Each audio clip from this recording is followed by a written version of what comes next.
हर व्यक्ति के पास कितना अनमोल भंडार है अवचेतन मन की शक्ति का, कितना रहस्यमय भंडार है ये।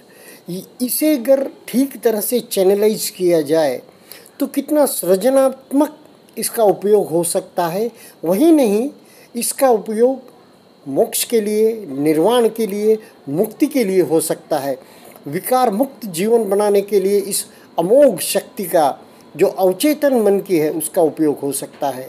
मित्रों, हम बात अवचेतन मन की शक्ति की कर रहे थे तो आपने जोसेफ मर्फी को पढ़ा होगा। उनकी बहुत किताबें हैं बेस्ट सेलर्स। डेल कार्नेगी को पढ़ा होगा। फिर हमारे इंडियन ऑथर्स शिव खेरा जी, उसके बाद में तेज पारखी जी तेज ज्ञान का जो प्रचार करते हैं, और बहुत सी बातें तो ऐसे लगता है जैसा उन्होंने गुरुजी का कोई विपश्यना साधना शिविर किया हो। उनका विचार नियम नाम का किताब है। फिर रहस्य नाम का एक किताब है जो बहुत बेस्ट सेलर है, सीक्रेट। तो इन सब में कि किस प्रकार आप इस ब्रह्मांड से पॉजिटिव ऊर्जाएं एकत्र करके अपना जीवन संवार सकते हो, इसका उन्होंने विशद विवरण किया है, गाइडेंस किया है। लेकिन मित्रों, जब मैं इनको पढ़ता हूँ तो देखता हूँ कि यह हमारे लिए थोड़े अनोखे हैं, अपरिचित है। इनकी भाषाएं थोड़ी सी अलग लगती हैं। जब भारतीय परिवेश में और भारतीय संस्कृति में इतना समृद्ध भंडार है साहित्य का, विज्ञान का और भौतिक शास्त्र और ऊर्जाओं का, कि हमें वहाँ अपनाने में थोड़ी भी हिचकिचाहट नहीं होती, अपना सा लगता है, इसलिए जल्दी डाइजेस्ट होता है। वैसे विपश्ची साधक को किसी चीज़ से परहेज नहीं होना चाहिए। उसने अपने को अनोखा या अलग नहीं करना चाहिए, और उसके लिए अछूत कुछ होता ही नहीं है। साहित्य हो, विज्ञान हो, आज का आधुनिक समाज हो, हर चीज़ में उसे विपश्यना कहाँ कहाँ है, कैसी है, इसका बोध भी होना चाहिए, और उसने दूसरों को इसका उनकी भाषा में, आज की भाषा में परिचय भी करा देना चाहिए।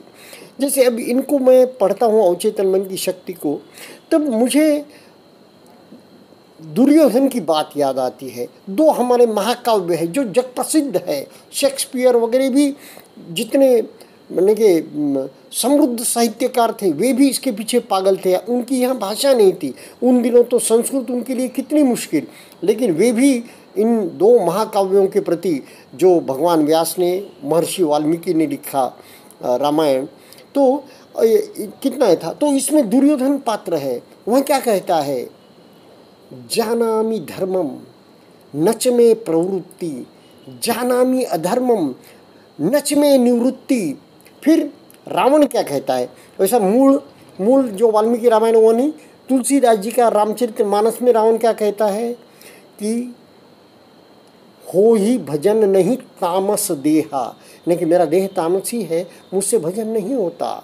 तो ये मैं तो आपको उदाहरण इसलिए दे रहा हूँ, इनमें छुपी है अपरिमित जो शक्ति है अवचेतन मन की, जो कि 24 घंटे राज करती है हमारे ऊपर।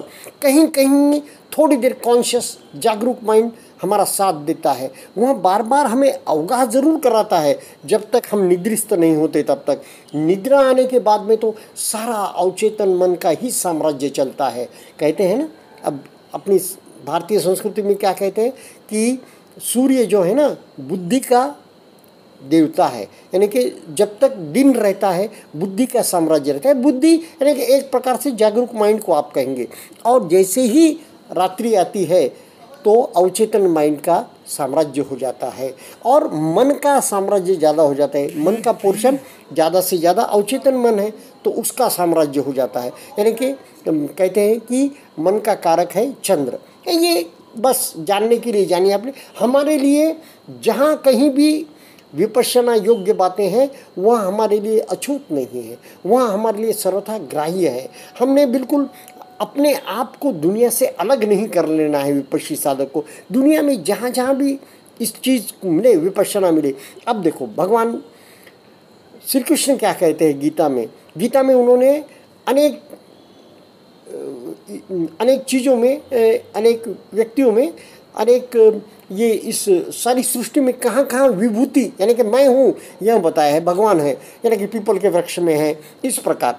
तो भगवान क्या श्री कृष्ण क्या कहते हैं, यानी कि मैं जो हूँ, मन जो है सो मेरी विभूति है, यानी कि मैं मन हूँ, भगवान मन है।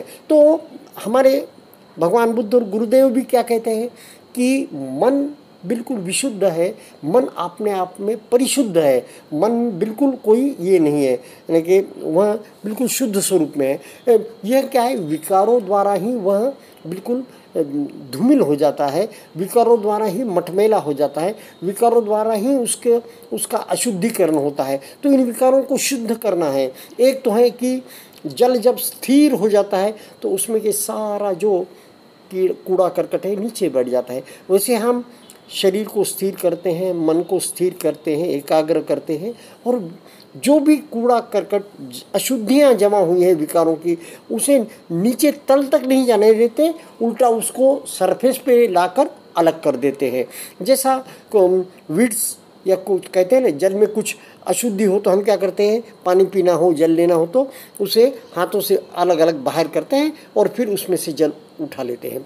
तो इस प्रकार विकारों का, तो बात अवचेतन मन की हो रही थी, इसलिए अवचेतन मन को हमें चेतन में परिवर्तित करना है, यानी कि जागरूक मन में उसका परिवर्तन करना है, यानी कि संज्ञा को हमें प्रज्ञा में रूपांतरित करना है, यानी कि जागरूक मन का आधिपत्य साम्राज्य बढ़ाना है, ताकि क्या हो, कॉन्शियस माइंड का जितना साम्राज्य बड़ा रहेगा, रात दिन 24 घंटे अचेतन अवचेतन कुछ रहे ही नहीं। गुरु जी कहते सारा चेतन, सारा के सारा बिल्कुल एक प्रकार से जागरूक और सजगता, सारी की सारी सजगता।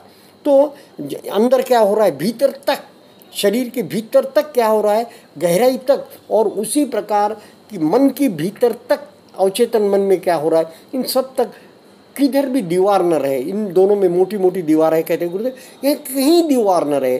तो यह मैं दो उदाहरण इसलिए दिया आपको कि अवचेतन में कितना सामर्थ्यवान है। तो भगवान बुद्ध ने बिल्कुल बिल्कुल पिन पॉइंट राइट ये किया कि मन को पकड़ना है।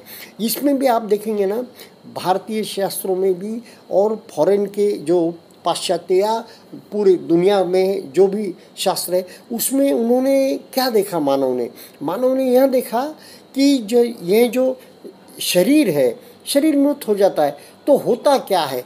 अब भगवान बुद्ध के हम अनुयायी हैं या मार्ग पर चल रहे हैं, तो हम आत्मा परमात्मा को नहीं मानते, लेकिन कुछ तो इस शरीर में से चला जाता है, तो इस शरीर निश्चेष्ट हो जाता है, मृत हो जाता है, इसका कोई बोले तो वो शरीर बिल्कुल अब जलाने योग्य हो जाता है, या बहा देने योग्य हो जाता है, गाड़ देने योग्य हो जाता है। तो इसमें से क्या चला जाता होगा। तो एक स्थूल बात यही पकड़ में आई कि इसमें मन है, मन कुछ अलग चीज़ है, शरीर से जो अलग है, शायद वह मरता भी न हो, और उसका संसरण फिर जन्मों जन्म के, हम तो मानते ही हैं, भगवान बुद्ध के मार्ग पर चल रहे हैं, भगवान महावीर ने भी बताया, हिंदू धर्म में भी कहा गया है कि पुनरपि जन्म किस कारण होता है, तो ये वासनाएं, ये तृष्णाएं हमें पुनर्जन्म देती है। ये मन ही है ना, इसमें ही संग्रहित हो गई वासनाएं, तृष्णाएं, विकार, यही पुनर्जन्म का कारण बनता है।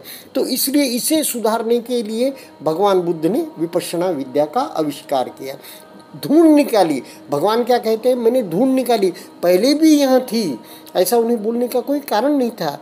आज तो हमें मालूम भी नहीं है पूर्व का इतिहास की यह विद्या पहले थी क्या, पर भगवान बुद्ध ने शायद उस समय तक कुछ यानी कि सामग्री अवेलेबल होगी, मौखिक रूप में ही होगी, क्योंकि जब तक लिखाई तो शुरू नहीं हुई थी, तो मौखिक रूप में ही कुछ सामग्री अवेलेबल होगी कि पूर्व में जो बुद्ध थे उन्होंने भी विपश्यना विद्या खोज निकाली थी। तो भगवान बुद्ध कहते हैं कि ये मैंने खोज निकाली थी, बार बार यह मार्ग बिल्कुल यानी कि एक प्रकार से छुप जाता है या कालोग में एक प्रकार से लुप्त हो जाता है, तो यह मैंने विद्या ढूंढ निकाली। कितना बड़ा उपकार है। मैं यह भगवान बुद्ध की कितनी बड़ी खोज है मन की, मन पर ही, मन को ही सुधार कर, मन को ही शुद्ध करके, विकार मुक्त करके ही हम सिर्फ निर्वाण की ओर जा सकते हैं।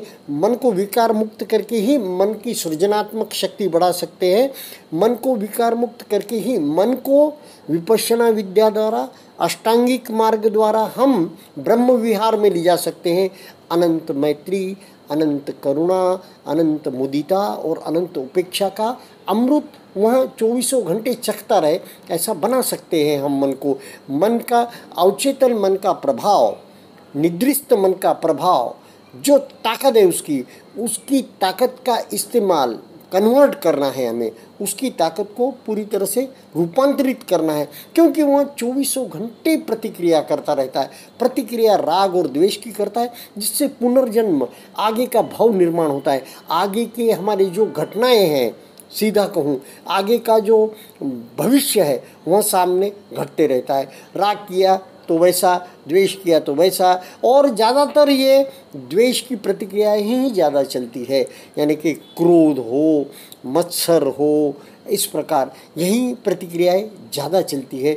बाकी जो राग की प्रतिक्रियाएं कम चलती है। फिर भी राग भी उतना ही दुखदाई है जितना द्वेष दुखदाई है, क्योंकि जब जब हम राग करते हैं तब तब भी हम उस परिस्थिति, उस व्यक्ति, उस विचार, उस घटना के प्रति हम लालायित हो जाते हैं, आसक्त हो जाते हैं, व्याकुल हो जाते हैं कि वह घटना कहीं चली न जाए, वह व्यक्ति कहीं चला न जाए, वह व्यक्ति को हम कहीं खो न दे, उस घटना को कहीं खो न दे। हम किस प्रकार उस घटना को चिरस्थायी कर सके, इस प्रपंच में व्यक्ति लग जाता है तो दुख ही दुख है।